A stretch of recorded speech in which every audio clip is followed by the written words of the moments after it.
Good evening.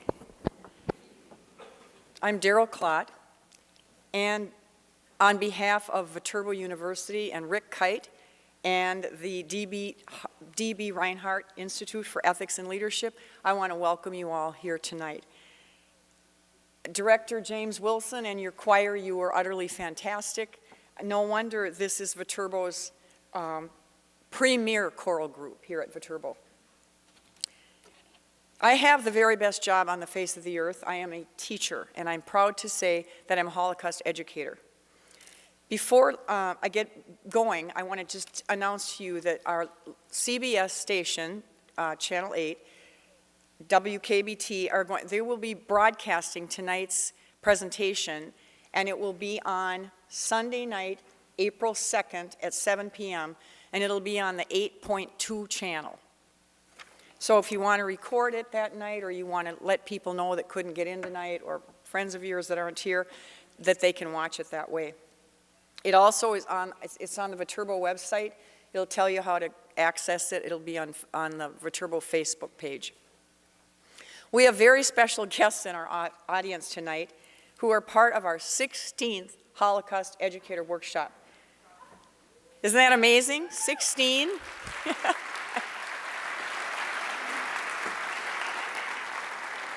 And you teachers, I want to thank you for educating our young people about what happens when people do not accept other people's differences.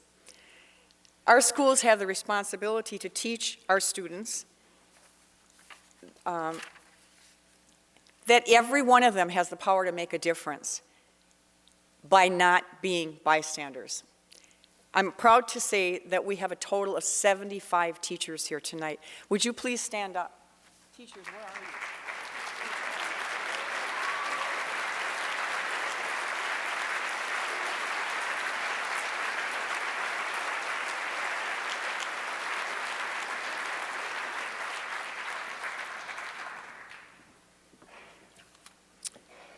Many of you in this audience are familiar with the Franciscan Sisters of Perpetual Adoration. They've been praying for 145 years around the clock for prayer requests that come in from all over the world. And they have been praying that Peter would remain healthy so he could come tonight. And we are very thankful to you, Franciscan Sisters, for doing that. Now, Peter's backstage, and he probably is a little bit surprised to hear that it's the sisters who've been keeping him healthy and not his doctor.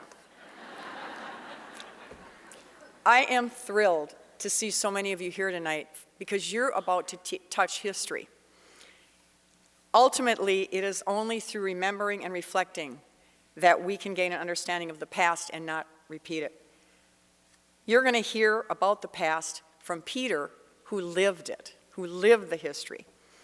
The age of Holocaust survivors is coming to an end shortly, and there will be no one left to say, I was there, I saw, I remember. In the past 18 years, we have brought 21 Holocaust survivors and speakers on this stage, and 19 of them have been Holocaust survivors. That's amazing.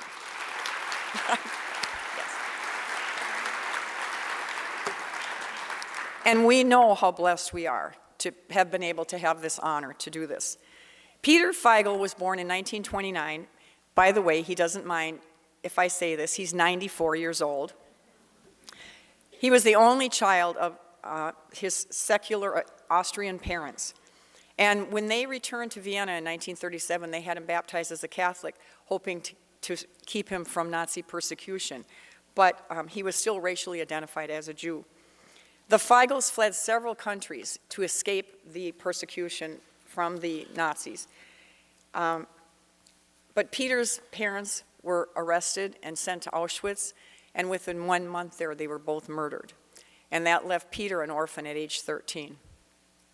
He was helped by Quakers and others, and he was hidden in various places, including the French village of Les Chambon, who they rescued 3,500 Jews.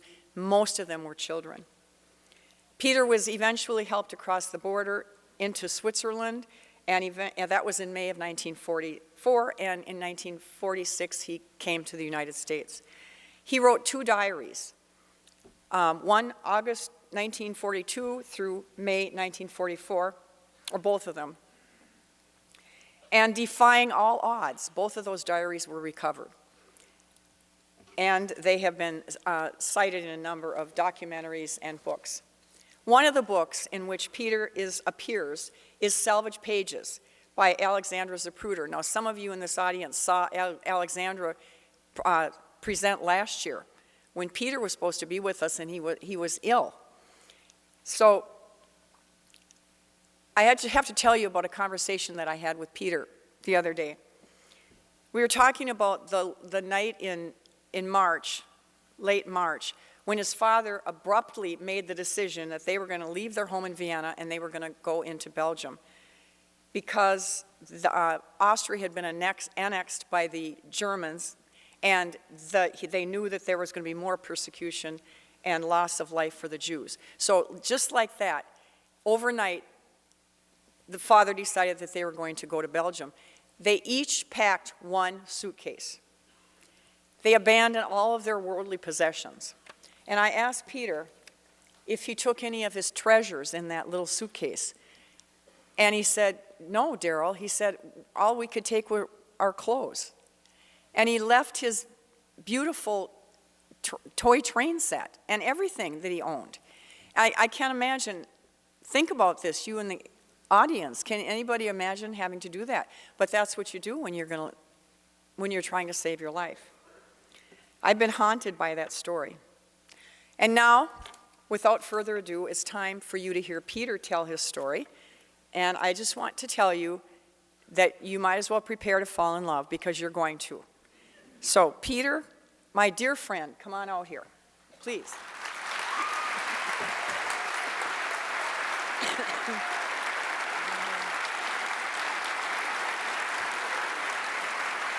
I'll be back. Is this mic work? Yes, okay. Good evening, ladies and gentlemen. Good evening, teachers. Good evening, students.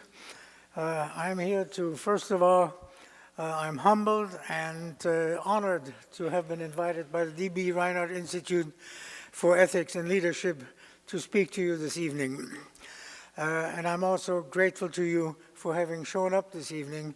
You are the largest live audience that I've ever addressed. So,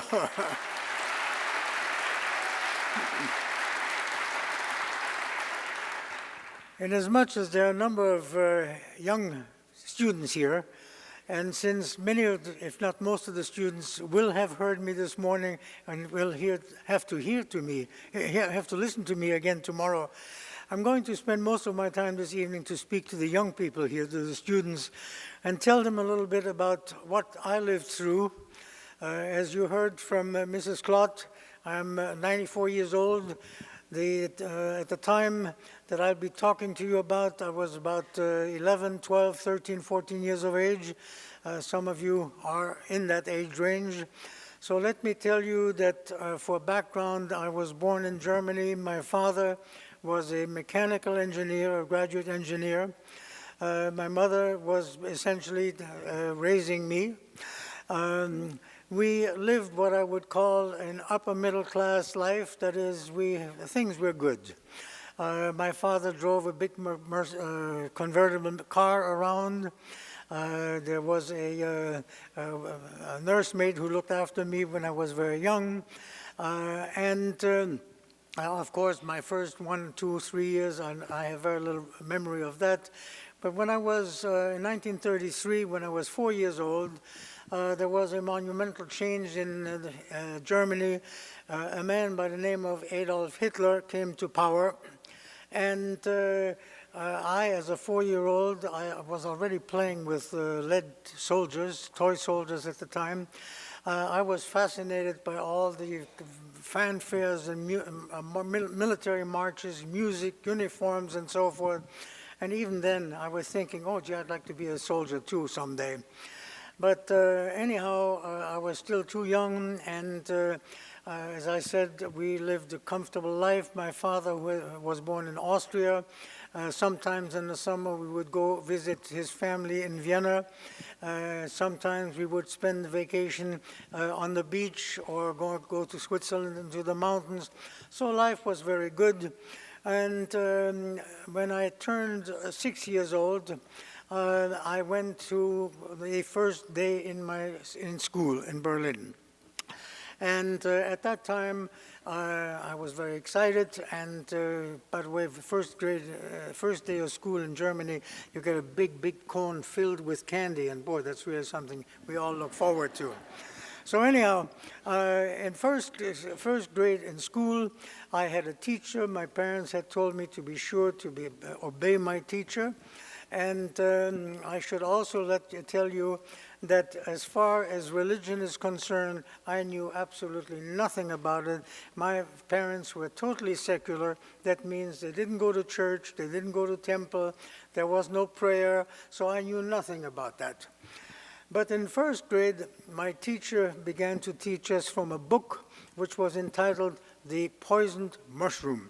And on the cover of that book was a picture of a mushroom that every European child learns to be aware of and stay away from it because you can get killed if you touch it or eat it. And the teacher was telling us this poisoned mushroom represented a class of people called Jews.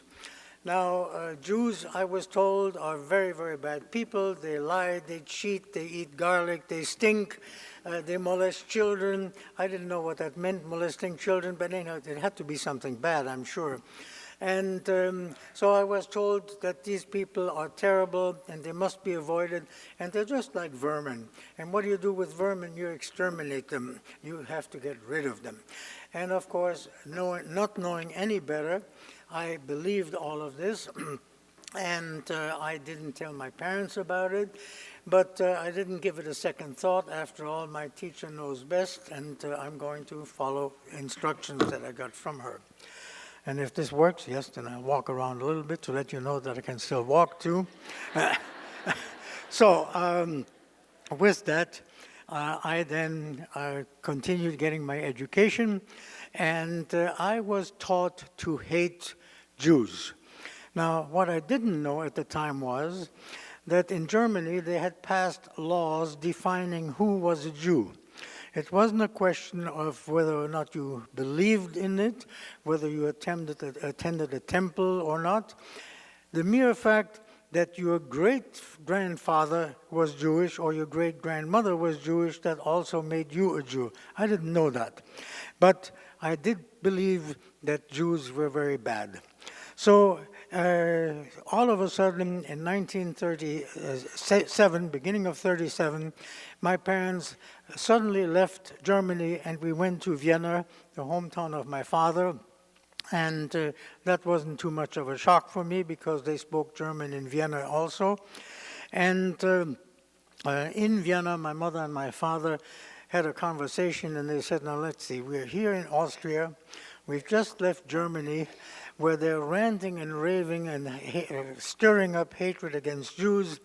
Doesn't make any sense. Austria is about 98% Catholic. Why don't we have Peter baptized? So indeed, at the age of 8, I was baptized. I had my first communion in Vienna. I was an altar boy, and this was my first exposure to Christianity, my first exposure to any kind of religion, and I was very happy. And things went well until the 10th of March of 1938, when Hitler and Germany decided that they were going to annex Austria. So the Germans marched into Austria, and overnight there appeared in Austria thousands of German flags, red flags with the swastika, and the German military music that I had heard in Germany when I was 4, 5, 6 years old. I heard it again, and that brought back good memories of fancy uniforms and so forth. And I heard that their Führer, our leader, Adolf Hitler, was coming to Vienna. So I ran away from home, and I joined hundreds of thousands of people who were all standing around the Ringstraße, the Ring Street, waiting for Hitler to come by in his car. And I saw him, and when I came home about 4 hours later, my mother was furious. She said, "Where in the heck have you been all this time? I've been worried myself to death." And I said to her very proudly, "I, Mom, saw our Führer." And my mother went, "Whap, whap," and slapped me left and right and said, "He is not our Führer, and don't you ever forget it." I was very confused at the time. I really didn't understand why that is so.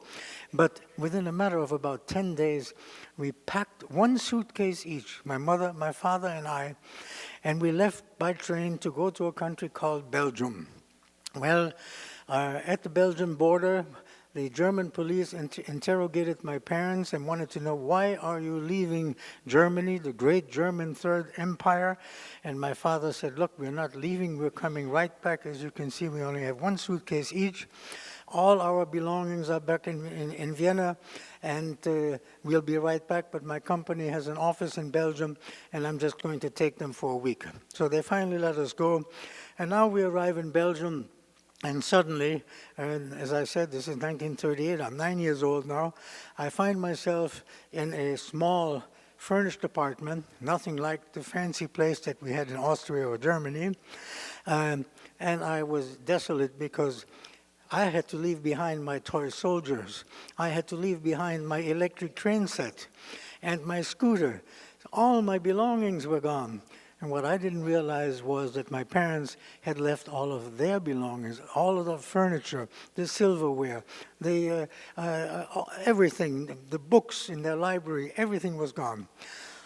But now I'm thrust into a new school, and I had to learn not one but two new languages. One was French, and the other language was Flemish, which is another official language in Belgium.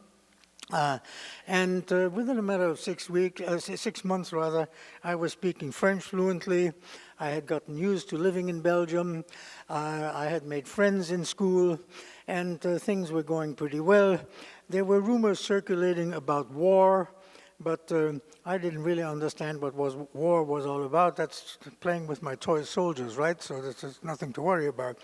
And I overheard the adults saying that we have nothing to worry about. We're in Belgium. It's a neutral country. Everything will be fine. Well, this went along until the September, the 1st of September 39, September 39, when Germany invaded Poland. And 3 days later, Britain and France declared war on Germany. And this was the beginning of the Second World War. Again, my parents said, "Don't worry about it. We are in a neutral country. Nothing is going to happen here." So life continued pretty well until the 10th of May of 1940. Now, at this age, I'm 11 years of age. And all of a sudden, on the 10th of May 1940, Germany invaded Belgium and Holland and Luxembourg. And my father went to his office in order to pay whatever salary was due to his employees. And on the way to the office, he was arrested by the Belgian police, who, upon seeing his German passport, promptly arrested him. They suspected him of being a German invader. And my mother and I were able to locate him. We were allowed to bring him a blanket and a suitcase. And my father said to my mother, "Take Peter, get out of here as quickly as you can. You have the Germans that are coming from the east, and the French and the British are coming from the southwest to the aid of Belgium. You don't want to get caught between two armies." So with thousands, hundreds of thousands of refugees crowding the roads, fleeing from Belgium to France. It took us 10 days to get to France on foot. And about every 20 minutes or so, German dive bombers would come and machine gun the roads in order to keep the French and British to come to the aid of Belgium. And I and my mother, we would jump into the nearest ditch to avoid getting hit by the machine gun fire. And as an 11-year-old, all I could think of is, when I grow up, I want to be a pilot and fly an airplane and ta-ta-ta-ta-ta with a machine gun. That must be a lot of fun. Little did I realize that the cow that dropped dead next to me had just been killed by one of those bullets. Anyhow, we got to Paris, and there was another air raid. My mother said, I didn't come here to be bombed. Let's continue south. And we went to the south of France, came to a town called Bordeaux.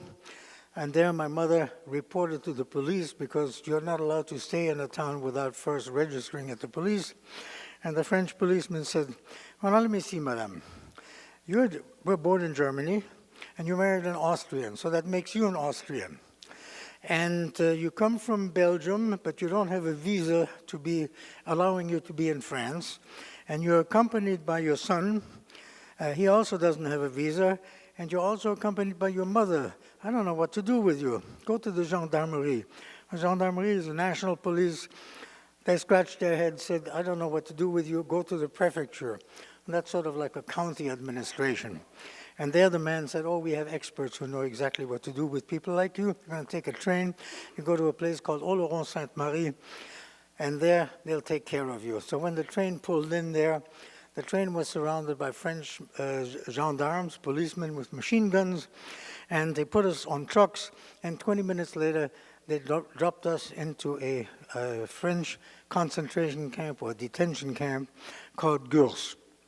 Here was a camp with a capacity of 14,000 prisoners. And the camp had been built about 3 or 4 years earlier in order to hold prisoners from the Spanish Civil War, refugees from the Spanish Civil War. And it was a miserable situation. There were barracks. Each barrack contained 60 people, varying in age from babies to people in their 70s and 80s. We had practically no food. You got a slice of bread and coffee in the morning. Lunchtime, you got lukewarm soup. If you find some carrots floating in it, you were lucky you had something to eat besides that, and you got a slice of bread. And dinner basically was the same thing that you had for lunch. We were all craving food. There were no beds. We slept on the floor. Even though there were no beds, we did have bed bugs, and we had fleas, and we had body lice. There was no washing facility inside the barrack. There was only one cold water spigot on the outside of the barrack. And the lavatories, the toilets, were located about 150 yards away. And this was just an open pit. It stank to heaven, to hell. It was a horrible place to be. So, worse than that, especially for the adults, was the fact that they were totally cut off from the outside world. They didn't know who was winning the war or losing the war. There was no television, of course, in those days, and we didn't have any radio. So it was an awful time. France, unfortunately, collapsed and surrendered to the Germans on the 22nd of June 1940. June 1940, and right after that, a German army commission came to Gurs to look for German citizens and get them out of the camp. And there my mother succeeded in bluffing her way out of there, and a few minutes later we were in a taxi, and a cab driver took us north of there until we came to a town called Osh, and there the cab driver was told, stop, the Germans are on the other side of town. So at that point my mother saw a big, large red brick building. She rang the bell, and a Catholic nun opened the door. My mother explained our situation, and the nun said, I will help you. And this was the first time that we ran across someone who decided to give us aid to help us. The nun put my mother in touch with a local food distribution center, a canteen, which was operated by the Swiss Red Cross and Quakers, American Quakers. has nothing to do with Quaker Oats, by the way. The Quakers are a religious group. There are very, very few Quakers in the world, only about 350,000 of them, but the amount of good that Quakers do is totally, totally disproportional to their number. So with the help of the Quakers and the Swiss Red Cross, my mother was given a part-time job. With a part-time job offer, she was also able to get police permission to remain in Osh. It took us several months to locate my father, who had ultimately also been sent from Belgium to Gurs, but at the time we didn't know that. My father was about 16 years older than my mother. He had developed heart trouble while imprisoned in Gurs, and ultimately he was given a temporary convalescence leave and was given a 30-day leave to come and join us in March of 1941. We lived at that time in a one-room apartment, and I mean one-room apartment, which the room served as kitchen, living room, bathroom, dining room, everything. There was nothing else. But at least the three of us were together. I was an only child, and my parents at this point tried desperately through their contacts to get visas to come to the United States. But that's another story, that they were unsuccessful in doing so. And in the summertime, through the help of the Quakers, I was able to go to a summer camp, one in 1941, and again another camp in 1942. Now, by 1942, by the summer of 1942, rumors were circulating that the police was about to round up Jews. And my parents went out of their way to protect me and not alarm me about these rumors. But by this time, I more or less had understood that the French government, also a collaborationist government, that they were collaborating with the Germans, also had passed laws that were even stricter when it came to discriminating against Jews, and so that I was considered as being part of the Jewish race. In mid-August, all of a sudden, my father appeared without any announcement and gave me a small pouch. He had ridden a bicycle.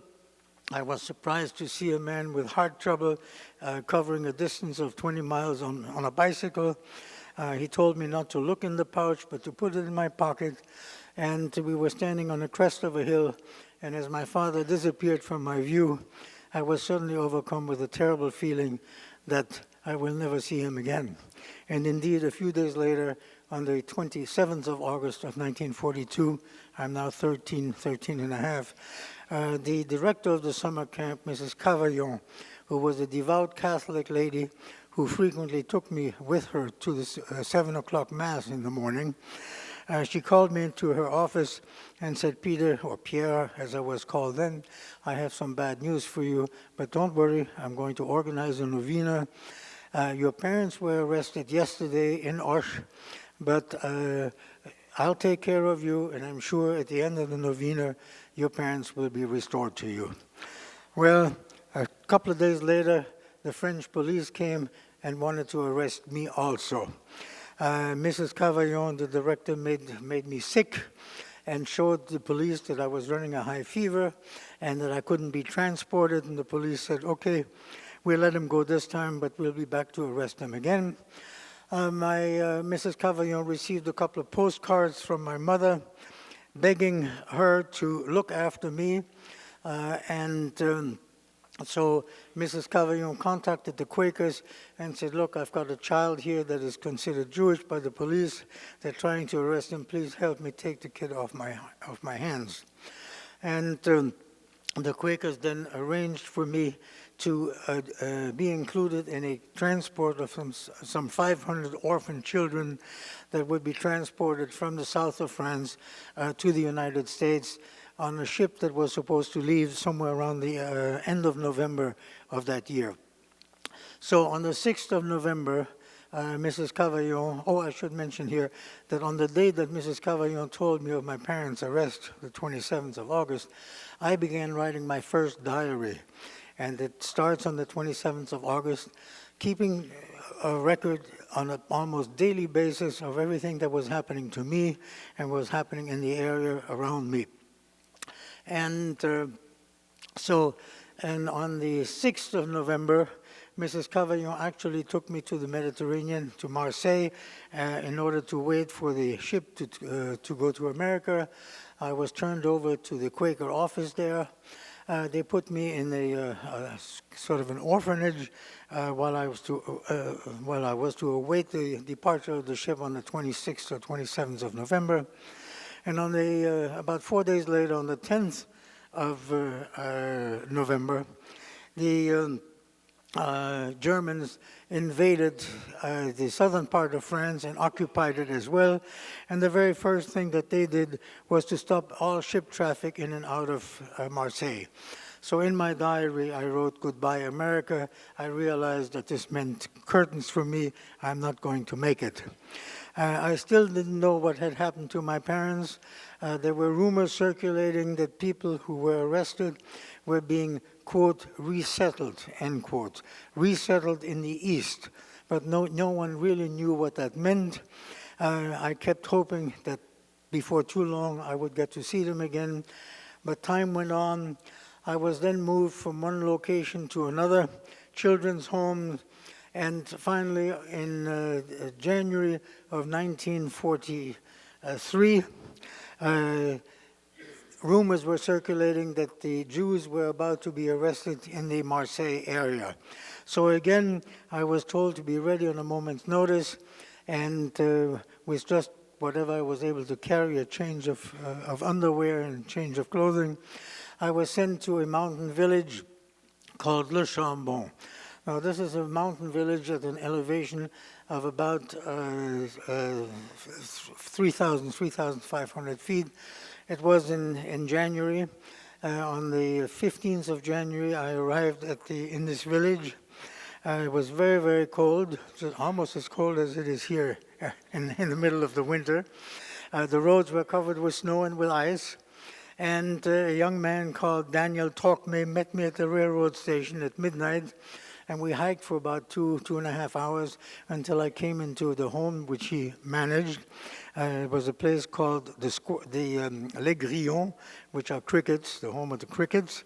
And I was in that home with about 23, 24 other young people who were in a similar situation as I was in. And then following morning, I sort of find out just where am I, what is going on in this place. And here I found myself in a village called Le Chambon-sur-Lignon.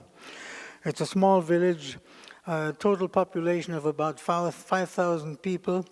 And what was particularly unusual about this village is that here, in predominantly Catholic France, was a village which was predominantly, about 95% of the people were Protestants.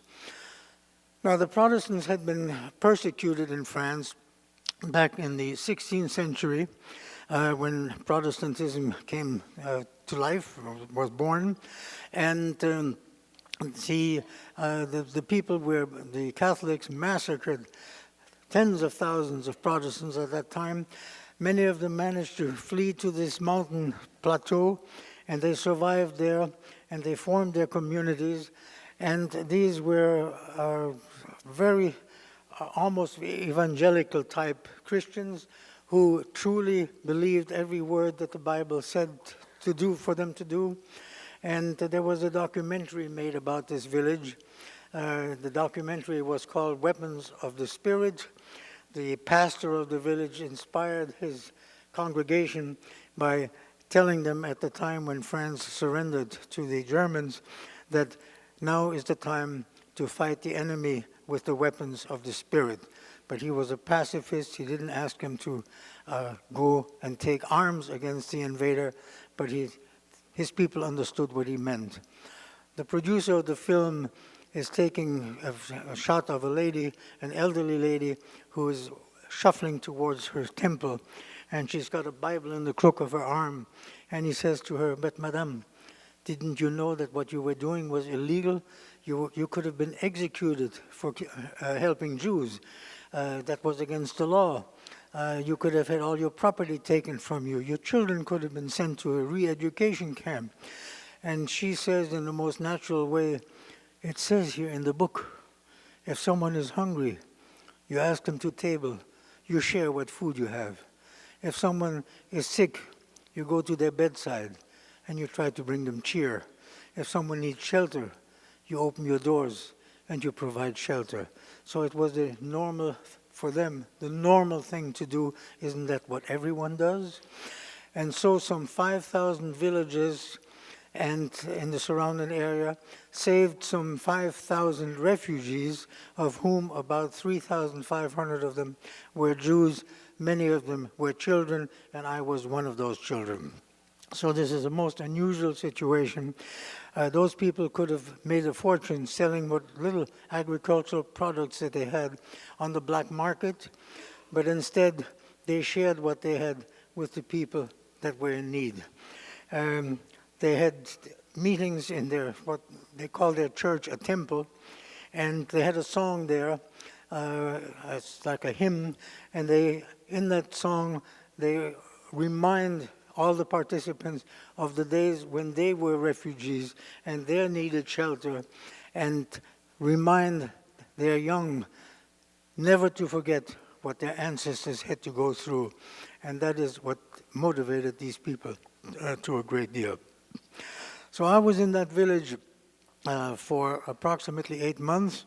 On the 31st of January of 1943, when about 2 weeks after I got to the village, my first diary ends abruptly because it was confiscated.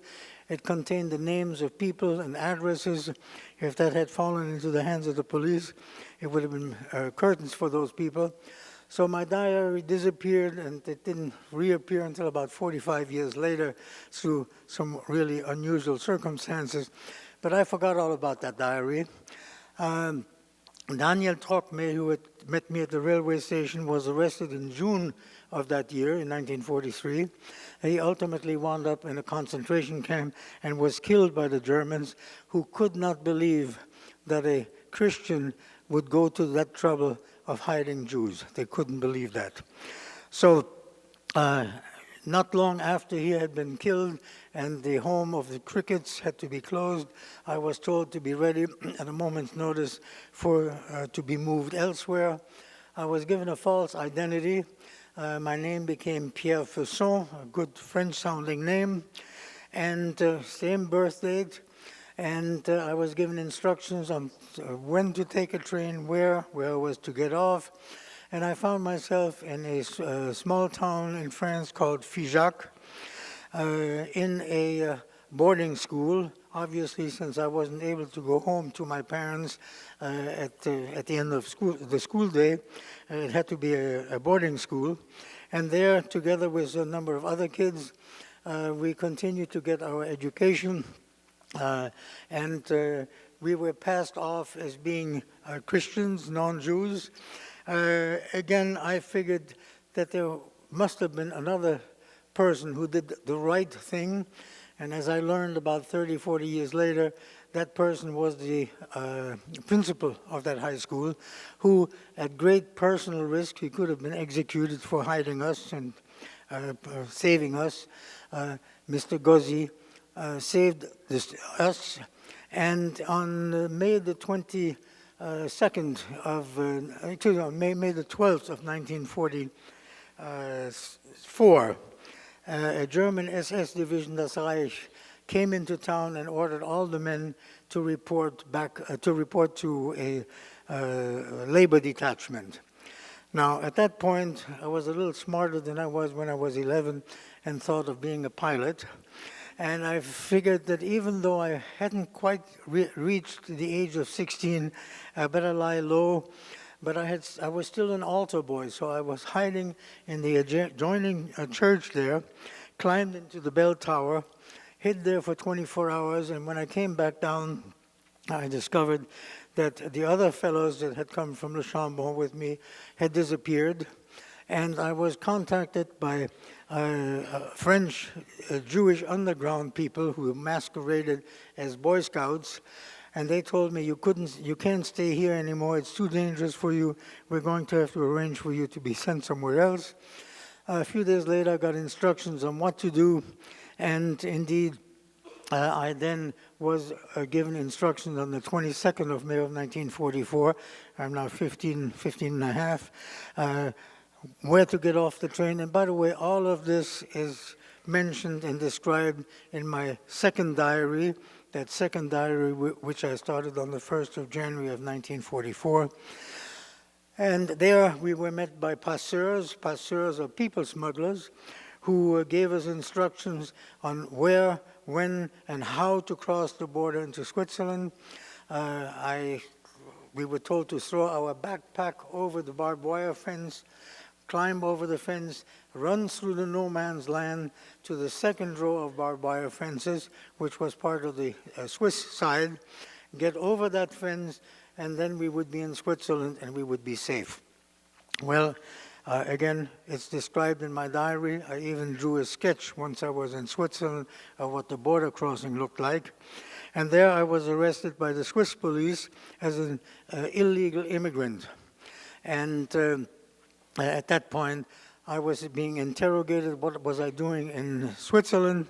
Someone warned me and told me, be very careful what you tell the police, because the Swiss are sending Jews right back into the waiting arms of the French and the Germans on the other side of the border. So when I pulled out my baptismal certificate, the Swiss interrogator looked at it and said, "Ah, mais tu es catholique, bienvenue en Suisse. You're a Catholic, welcome to Switzerland." So for me, really, the war ended at that point. My father had given me the name of a business associate of his in Switzerland. That family took me in, and I shortly thereafter stopped writing in my diary. I still didn't know what had happened to my parents, and it wasn't until years later that I discovered that they had been sent from Auch, where they were arrested, to a place outside of Paris, a place called Drancy, which was an assembly point from where all the Jews were shipped in cattle cars to Poland, east, and there they were sent to be executed in gas chambers.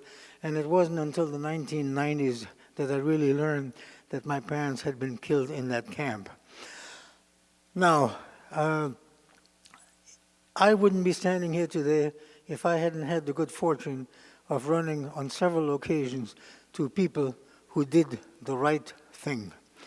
And at their own personal risk, at the risk of their family being harmed, at the risk of their losing their possessions, they decided to save someone like me. And they saved other people. And what I'm here to tell you about is about doing the right thing and the wrong thing.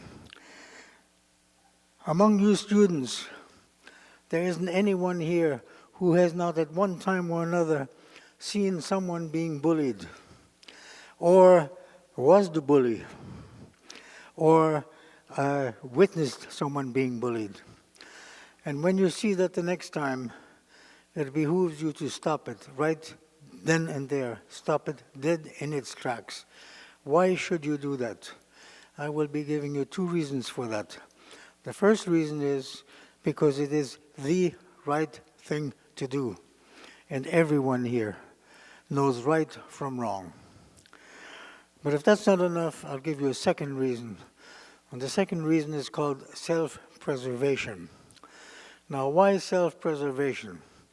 If you didn't understand it by now, let me tell you that what happened to me in Germany was I was taught to hate Jews.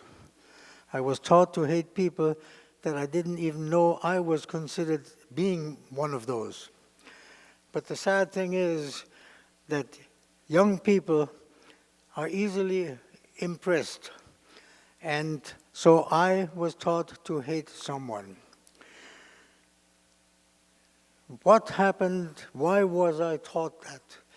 Well, Germany had gone through the First World War and lost that war. And having lost the war, the military high command, of course, couldn't take the blame for losing the war. They needed a scapegoat. They had to blame somebody for that. And just like a bully needs a scapegoat for something that he can't do or she can't do, you pick on someone smaller than you are. No bully is ever going to bully anybody who's bigger than he or she is, might get punched in the nose. So you pick on the little guy. So in Germany, this guy Hitler promised everything to everyone. I'll get you a job. I'll put you in a nice uniform. I'll have food on the table for you. I'm going to make Germany the strongest country in the world, and everybody will respect us and love us, etc. And you know, when a dictator says that, or any leader promises you things that they cannot fulfill, they'll always need somebody to blame the things that they weren't able to fulfill. So for that, you need a scapegoat. In Germany, that scapegoat was the Jews. They represented less than 1% of the total population. Out of 100 people, there was only one who fell into the category of being a Jew. So with that, you never know what might happen tomorrow, 6 months from now, 10 years from now. But as you've heard before, history has a way of repeating itself. And it's not inconceivable, it's not impossible that the day might arrive where in our own country here, suddenly there may be a bad case of hyperinflation or unemployment, social unrest in the country, people being unhappy. And you know what happens? Somebody will come out of the crowd and will say, I've got the solution to all your problems. Just do as I tell you, keep your mouth shut, and follow my orders. And at that point, that individual is going to look for a scapegoat. And that next scapegoat might be you, the one with the freckles and the red head. Or maybe it's you. Your skin color is a little darker than my skin color is. Or you speak with a foreign accent. Maybe you are the one who's guilty of all of that. So because of that, because you might be the next scapegoat, that is the other reason why you must intervene the next time that you see an injustice being committed by someone. Don't forget that. And there was a famous German Protestant leader by the name of, senior moment,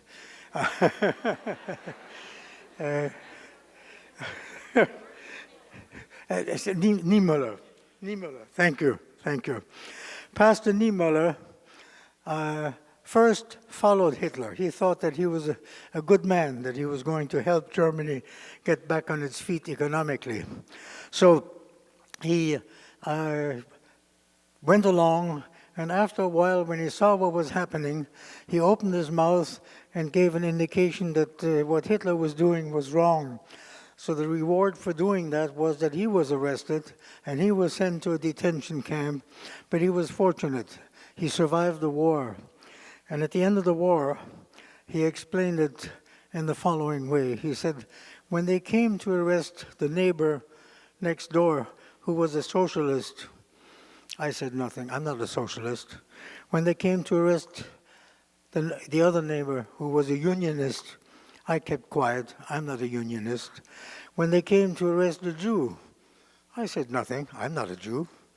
And when they came to arrest me, there wasn't anyone left to speak up on my behalf. And that is the message that I hope I've been able to convey to you. The next time you see an injustice being done against anyone, it behooves you to put an end to it right then and there. Don't you forget it. And now I think I will leave it to you to ask me whatever questions you may have. And I thank you for listening to me. Thank you.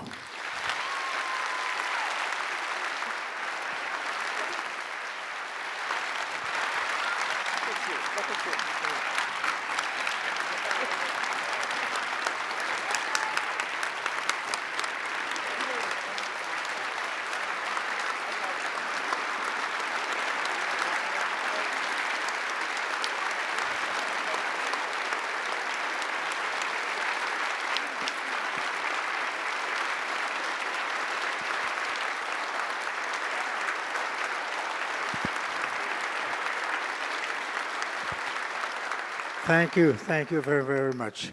I'll be glad to answer any of your questions. Didn't I tell you you were going to fall in love with Peter?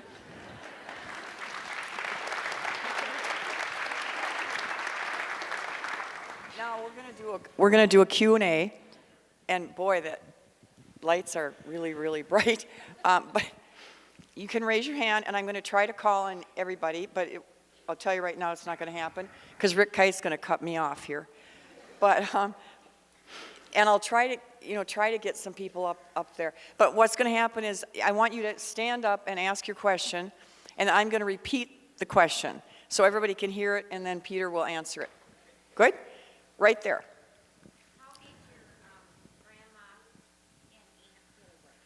How did your grandmother and your aunt get away?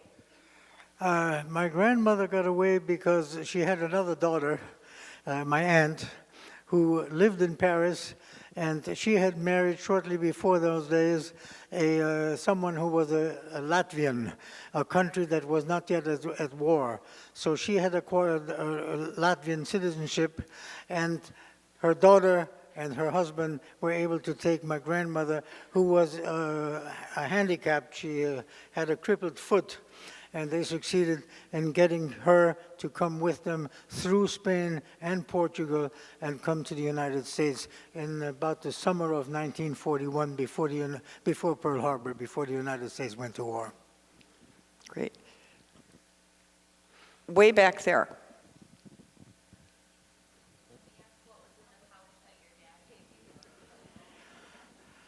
What was in the house that his... What was in the pouch that your father gave you?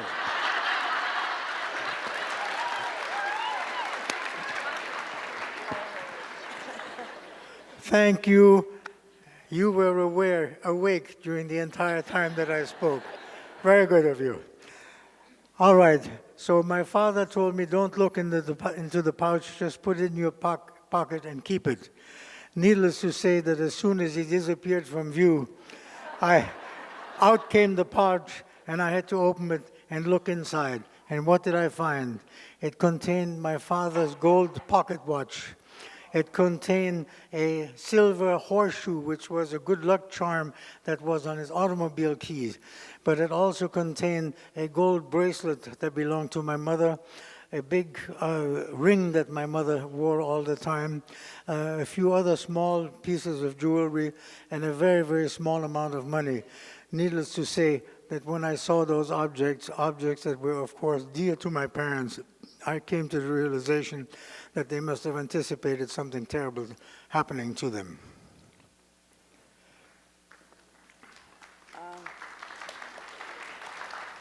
Way back there.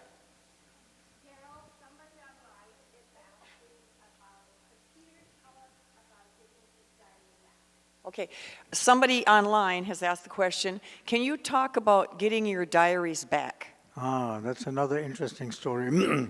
Talk about weird circumstances.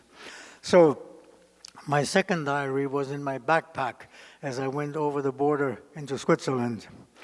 My first diary, there came a time when I thought maybe it was a figment of my imagination.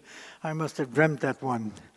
But in 1982, my company in the United States had a contract with an Algerian national company, and it was a 6-year contract, and we were being accused by the Algerian government of having misappropriated funds. So I needed an international attorney. I went to see my attorney in Washington. He told me, you need an international law expert. Go to Paris, talk to Samuel Pizarre. I went to see Mr. Pizarre. I told him about my case. He said, gee, you speak French very well. Where did you learn your French? And I said, well, I learned it in Belgium, I learned it in France. Where in France? Well, I learned it in Toulouse, and in Auch, and Figeac, and Chambon-sur-Lignon. I said, yes. He said, oh, I happen to have a cousin who is a film producer. He's about to do a documentary about Le Chambon. Can I give him your name? So I said, sure. So in this documentary, Weapons of the Spirit, that I mentioned earlier, I got a very small part as I'm driving a car, and I'm being interviewed Well, when that film was finally shown in movie theaters in France in 1987 or early 88, I received a letter from a man in Paris, Mr. Diamant, asking me, "Are you the Pierre Feigl who wrote a diary dedicated to his parents?" I thought this was some sort of a scam. He sent me a photocopy of a page. Sure enough, it's my handwriting. So I went to see Monsieur Diamant. "Where did you get my diary?" "Oh," he said, "you know, I'm a collector of such memorabilia, and I bought it on the flea market in the south of France about 2 or 3 years after the war. I read through it, and I came to the conclusion that you must have been killed, and so I published your diary in France." So I wanted my diary back, and he gave me a song and dance routine. "I'm a poor man. It cost my own money. I spent my own money to have your diary published." Okay, I understand. How much? $265. So I got my diary back.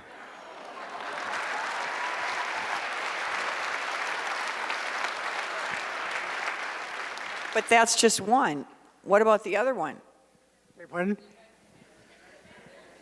Oh, the other one was in your bag. I got to pay more attention. I was backstage. I listened to every word he said.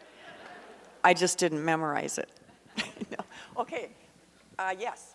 Did you do some sabotaging? You weren't just passively being passed along this route? Did you do some sabotaging along the way? We, as teenage school kids, we had time on our hands. We did mischief, and we did some things for which we could have been very severely punished, if not actually shot for doing so. But in the schoolyard of this high school where I was on the false identity in Feigl, the German army came and parked some of their trucks there. So we deflated some of their tires, we slashed some of their tires, and when we were able to collect enough sugar was rationed and very hard to come by, instead of eating the sugar, we would pour it into the gas tanks of the vehicles.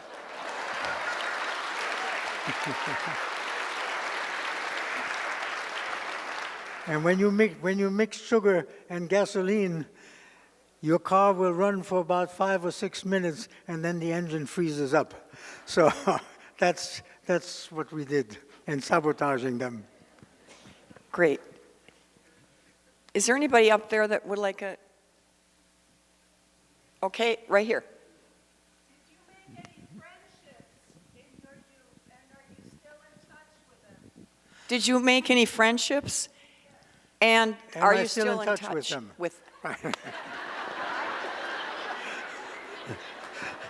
I have an advantage over you. I have a hearing aid. Peter, so do I. But I'm taking mine back. But it's a very, very good question. As a matter of fact, I avoided making friendships. I avoided them out of fear of being betrayed. And because of that, I tried to isolate myself, especially from my fellow Jewish refugees who were living there with me under false identity. I did not want to become identified with them. I was a Catholic as far as I was concerned, okay? So I had very few friends. The very few that I had, I lost contact with them once we were in Switzerland. We were separated. There are about 3 or 4 that survived. A couple of them are still living today in New Jersey. And I had the occasion of having lunch with a Spanish refugee who was in Le Chambon about 10, 12 years ago. We had a luncheon at Paris. But as I said, I'm a loner. I try to avoid making close friendships because I didn't want the heartbreak of losing them again. So Makes sense. Let's see, I got 2 right here. How about right?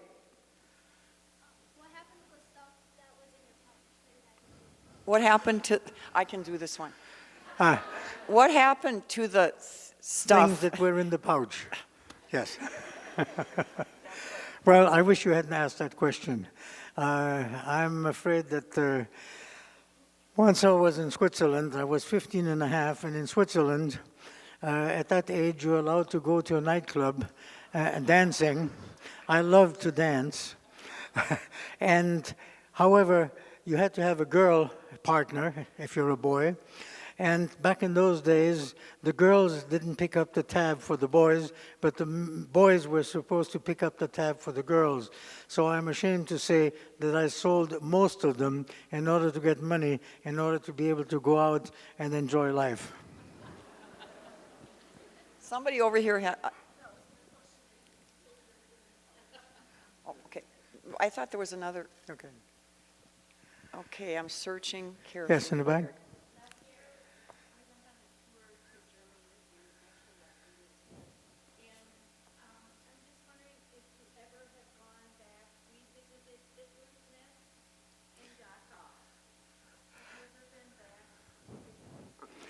The question is whether I had ever been back to Germany and visited Hitler's home or Dachau. Okay, I have not been to Berchtesgaden or up to the Eagle's Nest where he loved to spend his free time, but I have been to Dachau, and that's a very interesting question. Another one that is a good lesson in history. The Dachau concentration camp was opened 5 weeks after Hitler came to power. It was publicized widely throughout the newspapers in Germany, and it was reported in newspapers in the United States and all over the world. The Germans made a point of explaining this camp was a correctional institute. It was there to take social misfits and petty criminals, and they would be retrained and made fit to live in society again.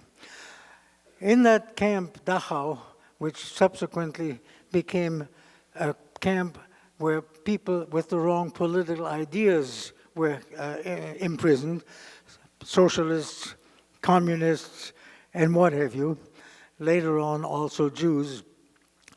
If you've ever been there, as you enter the camp, there's a big sign on top of it that shows the names of every one of the SS officers and non-commissioned officers who were part of the team that opened that camp. And it shows their names when the camp opened, and it showed what happened to those people in 1942, 43, and 44. And almost each and every one of those officers and non-commissioned officers ultimately wound up of camp commanders of death camps. So it was also a training ground for those monsters.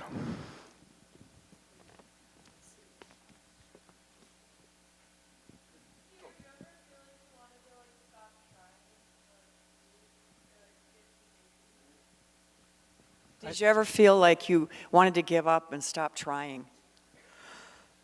No, I consider myself very fortunate in having either developed or having been gifted with the ability of not worrying about what happened yesterday.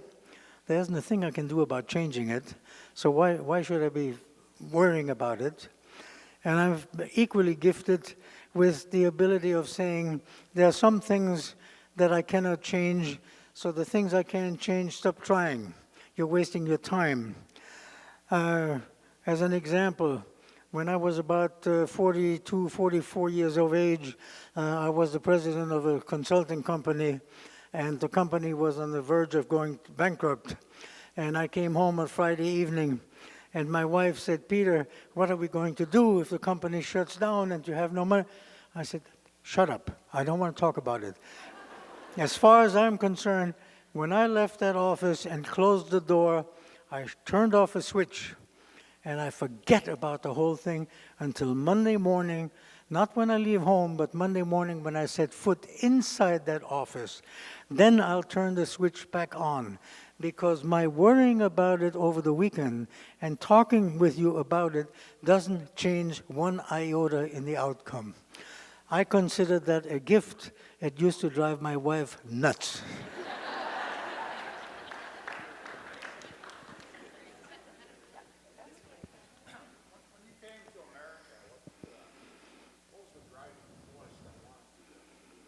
What was the driving force that made you want to come to America? I had a very, very tough decision to make.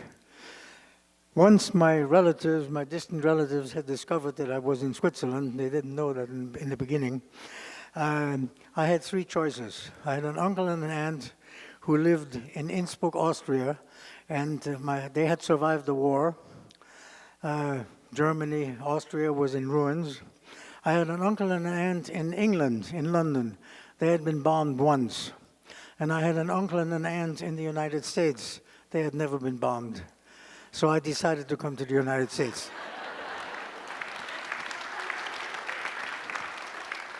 Somebody was standing up back here. There's a young man here in the front row. Okay, first he's... How about you? How did I meet my wife? That was a pre-arranged dinner.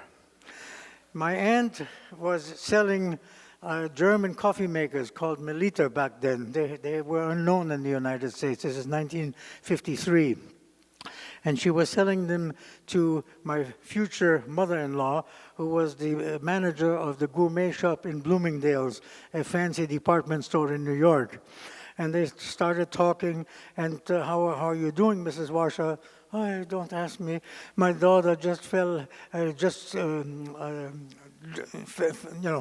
broke up her friendship with her boyfriend of 2 years, and she's very unhappy. My aunt says, oh, don't worry about it.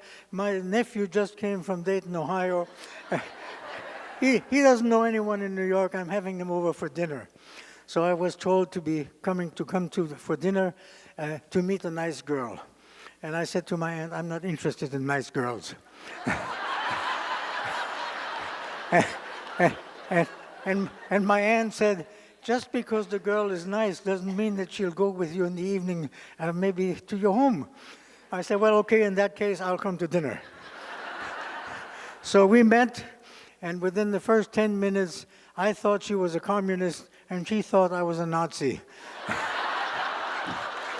I wanted nothing anymore to do with her, and 4 months later, we got married. It lasted 64 years. Yeah. Yes. Oh, okay. Somebody. I'm sorry, can you say that again, please? Yeah, do you have children that can help you carry on your legacy? Well, yes, I do have two daughters.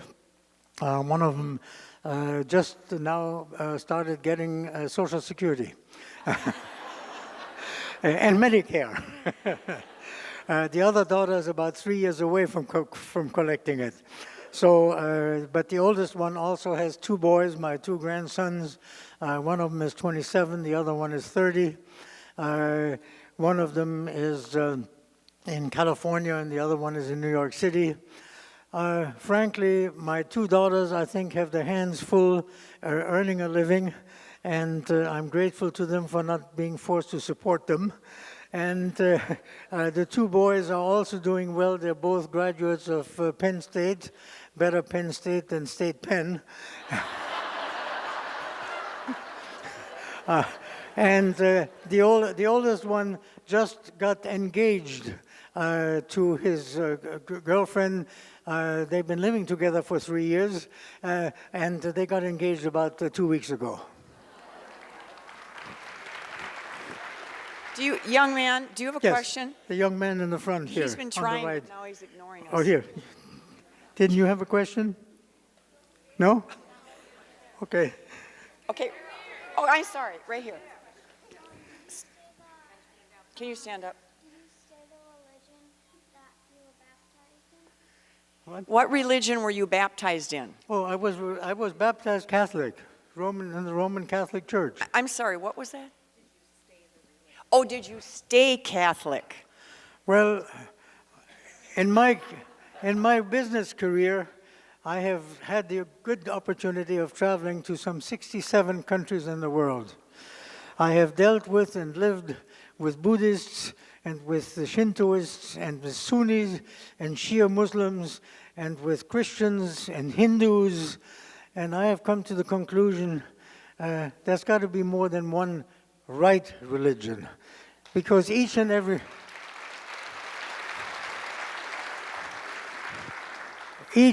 one claims to be the one and only right religion. So somebody's got to be wrong.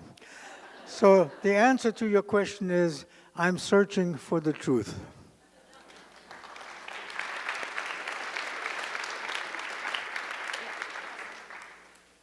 I had the good fortune in 1957 to work with the Quakers in Chambon-sur-Lignon. Oh. And I'm curious, have you been back to Chambon, and what are your thoughts? I have been back to Le Chambon several times, many times. The last time was last year. I was there in June together with a teacher. I don't know whether she's here or not. Sheila. There she is. She's busy filming me again. Sheila and her companion, Lisa, convinced me to come to Le Chambon and to France, to Marseille, to Auch, to Figeac, to all the towns where I was during the war, to revisit those places. So we revisited last summer. She took a number of videos, films, and so forth. Did a fantastic job. Some of it is available on Facebook, and I don't think she's finished with the finished product yet of putting all the films together. But no, I have been back there. Unfortunately, none of the people who were among the people saving me and others are still alive. I'm an oddity at my age that I'm still around. And those villagers are fantastic people. They never asked for recognition. What they did because they knew it was the right thing to do. It's what the Bible told them to do. Remarkably, they are people who never tried to convert anyone, who never preached what the Bible said, but they did what the Bible said. And there are too many people in the world who will tell you what you're supposed to do because it says so in the Bible, but they themselves don't do it.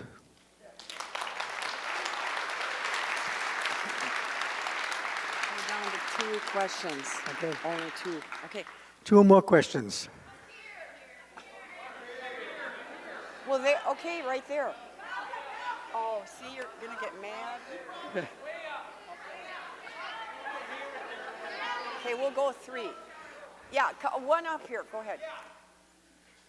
When did you first realize that an Allied victory was likely? When did you first realize an Allied victory was likely? That dawned upon me when the Allies landed in France. In other words, in June of 1946. Prior to that, there was hope. The news did leak out that the Germans were defeated in Stalingrad and what was then the Soviet Union. There was news that the Allies had landed in Italy, in southern Italy, and there had been also reports about the German losses in North Africa, Rommel's the desert people. So we all were hoping, wishing, and praying that the Allies would win, or more importantly, that the Germans would be defeated. So There was somebody up. Stand up. Somebody back there was ready. Okay, go ahead.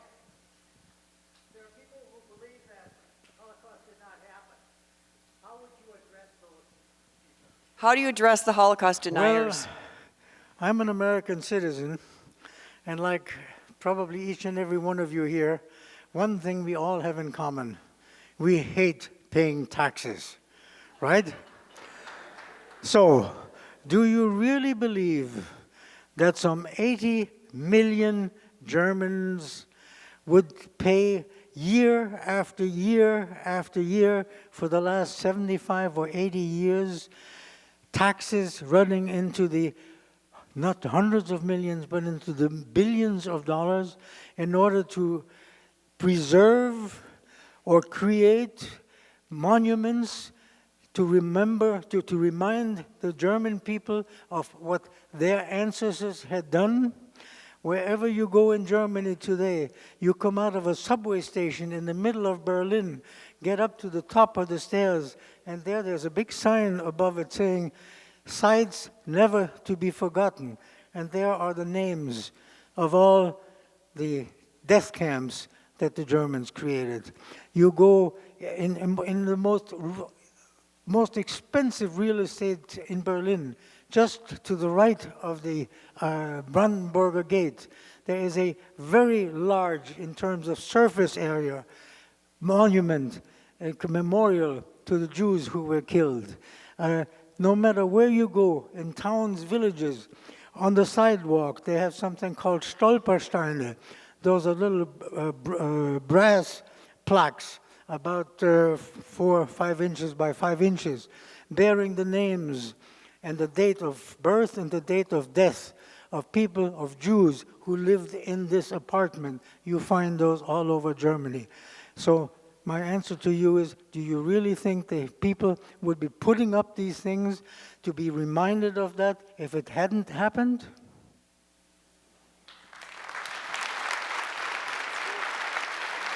I think we're done now.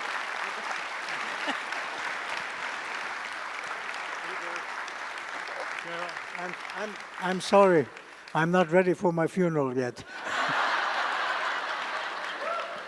We are ready for a celebration. We are ready for a celebration. Please join me in thanking Peter Feigl and Daryl Clark.